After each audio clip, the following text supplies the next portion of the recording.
En mars dernier, après Manon dans le Jura, c'est la fin d'une saison de compétition. Les meilleurs fondeurs font leur ultime tour de piste lors du championnat de France de ski nordique. Fidèle au poste, Franck, ce professeur au lycée du Bois à Mouchard, s'investit depuis des années dans l'organisation. C'est un deuxième univers avec le travail de bénévoles, l'installation des banderoles là, pour le stade de biathlon. Ce Jurassien a décidé d'allier ses deux passions. Avec son ami Nicolas Michaud, le responsable du stade des Tuffes, il s'est lancé ce défi un peu fou. Construire 10 chalets avec ses élèves. Donc en fait au niveau conception on retrouve 10 éléments au total. 10 éléments par chalet. Voilà, il y a 10 éléments par chalet. Donc c'est toute une ossature bois isolée, donc avec un pare-pluie à l'extérieur. On commence à voir réellement ce que ça va être en termes de conception. Et en tout cas on s'aperçoit que ça va être des superbes chalets, superbes beaux chalets en petite ossature bois là, qui vont vraiment amener en tout cas un gros plus pour les équipes ici sur le site. Ces constructions font partie des nouveaux équipements imaginés pour les Jeux Olympiques de la jeunesse de Lausanne qui auront lieu en 2020. Avec un espace vestiaire, un autre pour le fartage, ces chalets seront la base arrière des athlètes. Jusqu'à présent, le stade accueillait les équipes dans des préfabriqués loués pour le week-end. Les nouveaux chalets seront au pied des tremplins. C'était pas un luxe de faire quelque chose de fixe. Parce que voilà, si vous aviez vraiment qu'une compétition sur une année, bien sûr on fonctionne en location d'Algeco, mais avec nous qui avons beaucoup d'événements, ça paraissait super intéressant de faire ces 10 chalets fixes qui vont être utilisés tous les week-ends. Au lycée du Bois à Mouchard, les élèves sont déjà à pied d'œuvre. Ils ont 4 mois pour fabriquer, assembler et isoler les murs des 10 chalets. Aujourd'hui, on va travailler sur l'usinage des pièces 45, d'accord, les montants ossature bois de 60 par 160. À l'atelier, Franck et ses élèves s'activent. Bastien et Cyprien sont chargés de tailler les premiers montants.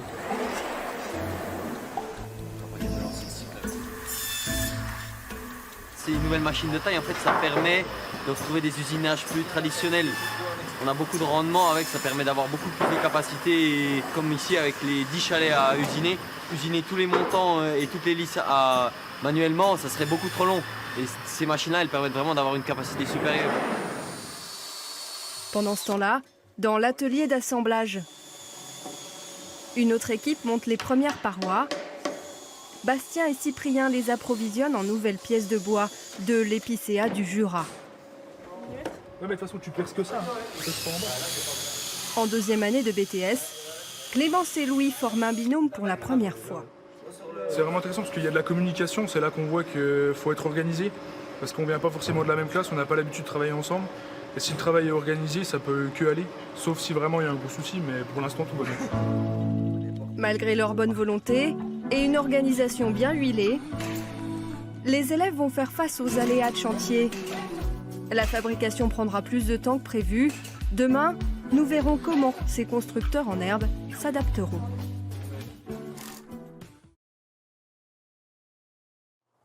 Nous sommes en avril. Retour à Mouchard, au lycée du Bois. Dans cet atelier, les parois des chalets sont fabriquées de A à Z par les élèves. Cyprien et Clémence habillent les murs d'une bonne épaisseur de laine de roche. La laine de roche, c'est surtout déjà pour isoler la cabane, parce que ça va être les Jeux d'hiver, donc quand même qu'ils aient un endroit au chaud. Maintenant, c'est l'essence de la construction, c'est d'isoler de plus en plus pour consommer de moins en moins d'énergie pour pouvoir se chauffer. Voilà, vous le tendez suffisamment. Puis ça, c'est aussi côté dans notre 1056. Ouais, c'est ça, le retour, il est dedans, c'est pour ça. Ils se sortent bien, ils sont plutôt investis, impliqués. Étant donné qu'on est 5 niveaux de classe à intervenir sur ces chalets, il faut qu'on ait le même langage, quoi. Un langage technique, voilà. À travers les plans, c'est une première étape. Et puis aussi dans notre démarche, dans nos repérages, dans nos choses comme ça, pour pas se retrouver coincés surtout. Ils se rendent compte par eux-mêmes que c'est important d'être précis dans ce qu'on fait. Sur ces tables d'assemblage, ils répètent les mêmes gestes, inlassablement. Une véritable entreprise de la construction bois, reproduite à petite échelle. Un cours théorique sur les fixations s'improvise. Partenaire du projet, c'est une société de la région qui le dispense. Donc c'est des calculs qui sont faits soit... Aujourd'hui, cette vis, elle a aussi quelques petites caractéristiques. Je ne sais pas si vous pouvez m'en citer une. Le double filetage. Alors c'est un filetage qu'on appelle asymétrique, donc c'est pour reprendre un maximum d'efforts en traction. En tant que soit concepteur dans les entreprises ou même sur les chantiers, ils vont avoir des choix techniques à faire pour définir un type de fixation, un modèle en fonction de leurs contraintes. Donc là aujourd'hui, on leur donne les différentes clés nécessaires pour arriver à faire le bon choix. Au lycée, c'est jour de rentrée. 4 mois se sont écoulés et les chalets sont toujours là. Plus longue que prévu, la fabrication a retardé le début du chantier. Empilés et stockés en pièces détachées, les parois ont passé tout l'été sous ces bâches. Le système de rangement, ça a été rangé en fait par numéro de mur. Donc comme là, on peut voir, on a le T9, donc c'est un élément de toit. Ensuite, on aura le T8, le T10, c'est tout rangé. Donc en fait, on en prend un, après on rebâche. Et on le charge sous le camion. Au total, ils vont déplacer 6 tonnes de parois. C'est le plus dur, c'est le premier, de se mettre en train, puis après, ça sera bon. Une fois qu'on aura chopé le coup de main. Quelques gouttes de stress. Ouais, un peu, parce qu'on n'est pas forcément habitué. On va visser le 4-6 que tu vois là. Bah, je peux déjà aller chercher le 4-6. Voilà. Je vais aller le chercher. Et là, tu prends la vis de 5,70. Ok, ça marche. Là, il faut être vigilant donc, sur l'accrochage de la paroi, parce que cette paroi fait à peu près 550 kg.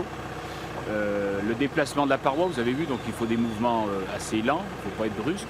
Il faut des personnes attentives. Au fil des heures, les élèves vont parfaire leur technique. Il leur faudra près de 5 heures pour charger l'équivalent de 2 chalets complets. Le camion est prêt à partir. Direction Prémanon.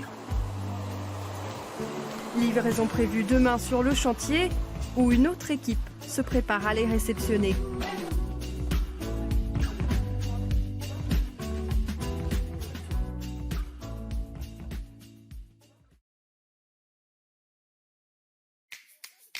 Si les chalets ne sont pas encore arrivés, au stade nordique, le travail a commencé. Sur ces dalles de béton seront montés les murs. Mais il faut d'abord les ajuster, les percer et y installer les lisses d'implantation. Ce socle en bois permettra de fixer au sol les parois. On a déjà eu quelques petites modifications à faire au niveau des lisses, au niveau des assemblages par bout. Ça correspondait pas tout à fait aux diagonales, on a dû repercer certaines lisses. Bon, c'est les aléas de chantier, mais il faut faire avec. Cyprien et ses camarades sont les premiers à découvrir le chantier et ses difficultés. Dans une semaine, ce deuxième groupe prendra le relais. Mais avant, dernier cours théorique pour revoir le plan d'installation des chalets. Très bien. Qu'est-ce que vous voyez sur la photo des dalles qui a été prise en bas à gauche? C'est serré, puis il y a un dénivelé entre les deux. Il y a un dénivelé, très bien. Impatients de quitter les murs du lycée, les élèves se voient déjà sur le chantier. Personnellement, je préfère aller poser sur le chantier que rester à l'atelier, fabriquer les murs. C'est des projets qui nous permettent d'apprendre à travailler en dehors des entreprises. Un travail d'équipe aussi, parce qu'on est plusieurs sur le chantier, on est 14 élèves, donc plus ses profs. De poser des matériaux qu'on n'a jamais posés en stage. Pour le chantier, comme j'en ai déjà parlé, on n'oublie pas les tenues de travail, les EPI que vous avez, que ce soit casque. Ultime recommandation avant le départ. Ceux qui ont des gants. Une semaine plus tard, après Manon, c'est la dernière ligne droite. Le chantier a bien avancé. Les premiers chalets sont déjà sortis de terre. On en est bientôt à 8 chalets sur 10 de montée. Après, il y a le travail de finition qui prend un peu plus de temps. Mais pour le moment, on est dans les temps, quoi. Pour le montage, il faut composer avec une inconnue. Stockés pendant plusieurs mois, les murs en bois ont forcément travaillé, de quoi compliquer la tâche des élèves. Les parois sont reliées grâce à ces cônes en polymère. Un système d'assemblage qui permet de gagner du temps, à condition d'être précis.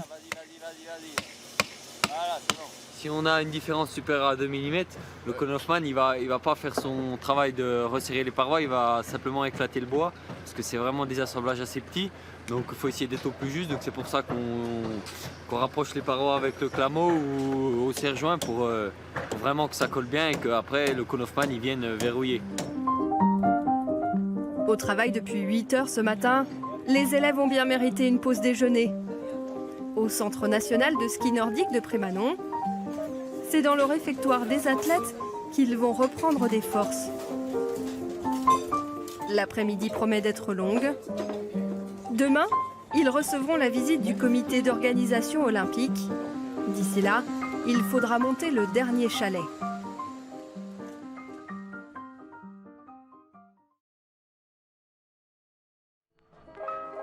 Au pied du tremplin, une nouvelle journée commence. Sur ce chantier colossal, si la construction ne présente pas de défis techniques, tout l'enjeu est d'organiser le travail. Entre l'assemblage des modules et les finitions, les jeunes bâtisseurs doivent trouver leur place. La difficulté, c'est quand il y a beaucoup d'élèves, d'étudiants sur le chantier, arrivent à répartir les tâches, passer à droite à gauche pour voir ce qu'il y a à faire, ce qu'il faut faire en plus, etc. En étant le plus organisé possible, ils vont se fatiguer moins, puis ils vont être plus efficaces. Certains ont pris les choses en main. Seul élève du groupe en apprentissage, Cyprien a plus d'expérience que les autres et se découvre l'âme d'un chef de file. Bon alors, pour la partie toiture, il y en a on va déjà poser la paroi du milieu. On va être deux, un sur la façade de devant, un sur la façade de derrière. Regarde, on va se mettre là. Tu vois là où il y a les deux conneufs, c'est les deux murs vont arriver. Donc tu te mets un peu plus à gauche. Il faut savoir faire pour être chef d'équipe. Si on ne sait pas faire, même si on sait bien expliquer, c'est pas la peine d'être chef d'équipe. Il faut avoir fait et savoir faire, savoir montrer pour être chef d'équipe. C'est pourquoi on est formé en BTS, hein. C'est devenir chef d'équipe, gérer le temps, l'organisation, l'approvisionnement et après faire le montage et le chef de chantier. Hein. Au terme de 15 jours de travail, le stade nordique reçoit la visite de ses voisins suisses. Le comité d'organisation des Jeux olympiques de la jeunesse s'est déplacé depuis Lausanne. Il vient constater la qualité des installations. Là, tu vois, le devant sera tout vitré. Et tu as deux parties, il y a deux entrées. On peut donc attribuer un chalet à une équipe. Et tu as une partie vestiaire et une partie fartage. Vestiaire, il y aura des bancs, donc ici, ils peuvent se changer. Et une partie pour leurs techniciens où tu as deux tables de fartage et ils peuvent farter. Les lycéens en trompe. Ces chalets formeront le village des jeunes équipes internationales. Un chantier par les jeunes pour les jeunes qui valorise toute une filière professionnelle. Ces chalets vont rester pérennes, hein. Ça permettra aussi d'avoir des chalets pour chaque entraînement, pour les entraînements de la soirée, pour les compétitions. Et d'avoir participé à ça, d'être là avec des projets visibles qui ont été créés par ces jeunes, c'est quelque chose d'extraordinaire. Des projets de ce type, les lycéens du Bois à Mouchard en réalisent chaque année. Mais celui-ci sera sans doute le plus gigantesque. Pour Clémence, Bastien, Théo, Louis et Cyprien, c'est la fin d'une aventure. Moi, je m'attendais pas du tout à ça. Je m'attendais à des chalets plus petits que ça. Sur les plans, ça fait des gros chalets quand même. Ça nous fait travailler avec des profs qui sont quand même vachement compétents, ça nous fait travailler en équipe avec des gens du lycée qu'on côtoie tous les jours sans vraiment se connaître. Ça fait du bien de voir en fait l'acheminement de tout ce qu'on a fait depuis presque un an. On est content de notre travail, le résultat est plaisant.